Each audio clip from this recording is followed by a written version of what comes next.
Good morning, everybody. We're striking a slightly more sombre tone this morning. We're going to visit the American Cemetery and Memorial in BGC. Well, it's a very grand entrance. I was just stopped by the guards and they said that commercial photography is not allowed. And I don't know. I don't think I define myself as commercial. And I'm here with all the best intentions. From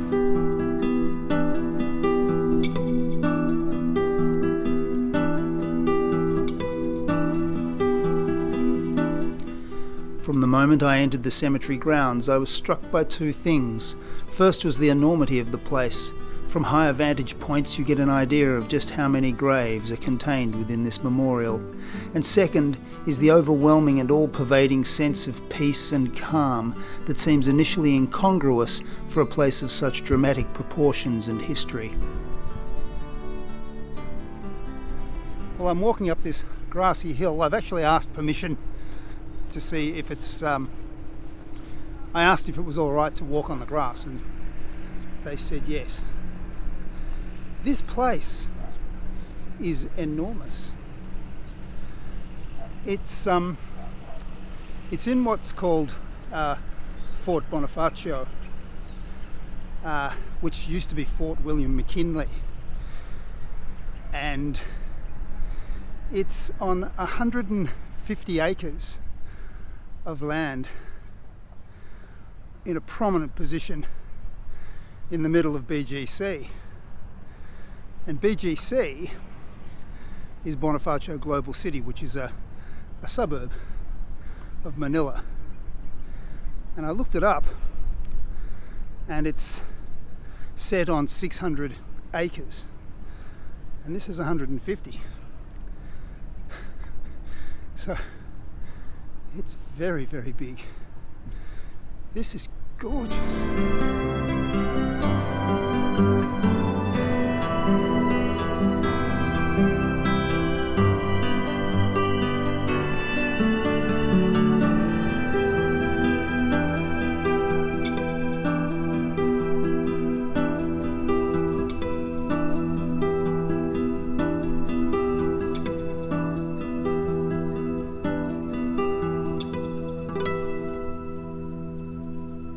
There are over 17,000 people buried here, most of them American military and military personnel, but there are over 500 Filipino scouts or Filipino soldiers who are buried here too.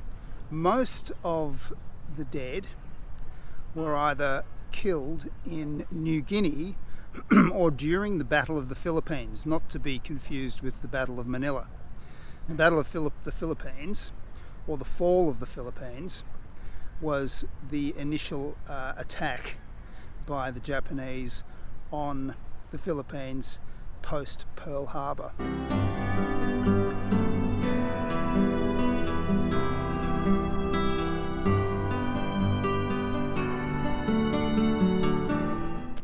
Every time I turn a corner, there's another forest of crosses. The crosses are made of marble. I believe the American military sourced the marble from Italy and also from the Philippines.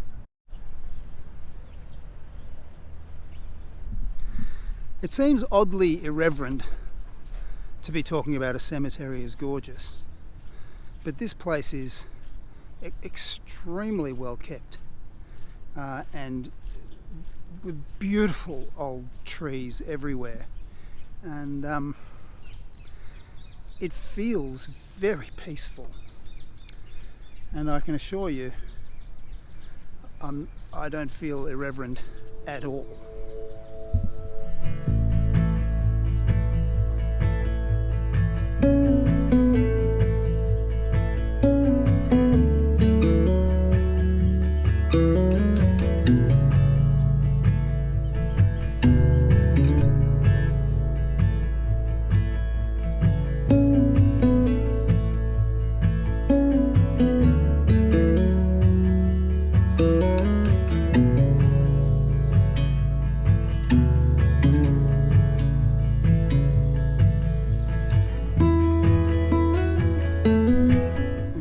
case you can't read this, it says, "Here are recorded the names of Americans who gave their lives in the service of their country and who sleep in unknown graves, 1941 to 1945.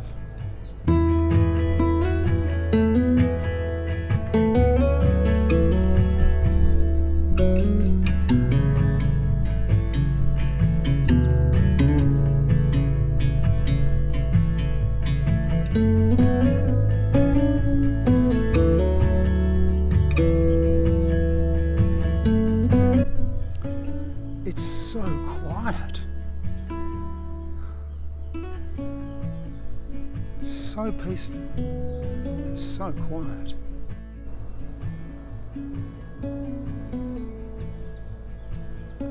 And these columns that you can see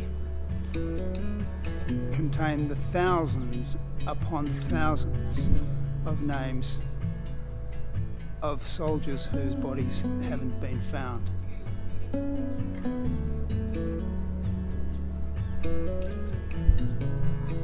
Not only are the names of the missing servicemen listed, but also their rank and their home state in America. So every few paces there's another seal of a certain state within the United States.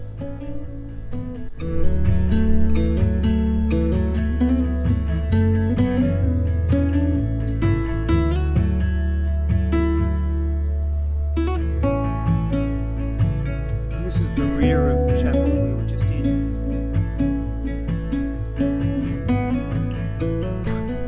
I just had a very interesting conversation with the visitors centre is closed, but there was one of the staff from the visitors centre wandering around who was very knowledgeable.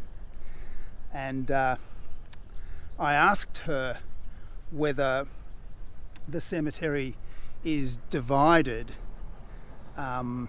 into religious plots, and she said no, people were buried as they came in, which seems to me quite fitting given that they would have fought shoulder to shoulder, and so like maybe they should be buried shoulder to shoulder, side by side as soldiers.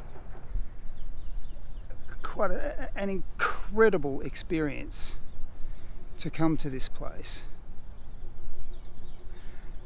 And the thing that really struck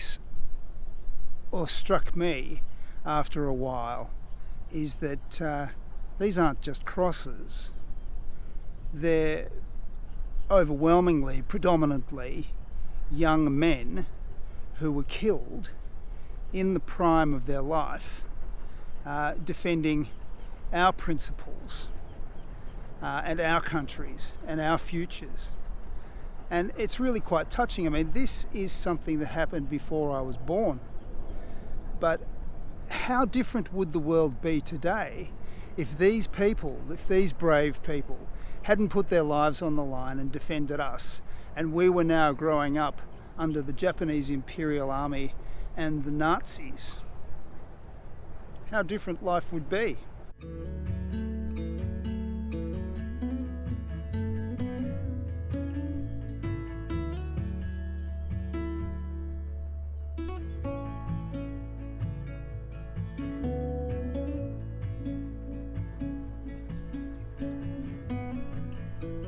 Researching this particular video has been absolutely harrowing. I did quite a bit of research on the Battle of the Philippines, which is also known as the Fall of the Philippines, because a lot of the soldiers are buried here. And I did a lot more research on the Battle of Manila, because some of those soldiers are buried here too. And the brutality of the Imperial Japanese soldiers was simply unbelievable, and it is something that should never be forgotten. And I say that with absolutely no animosity in my heart towards any Japanese person. And I've been to Japan and I loved it, and I love the Japanese culture as well.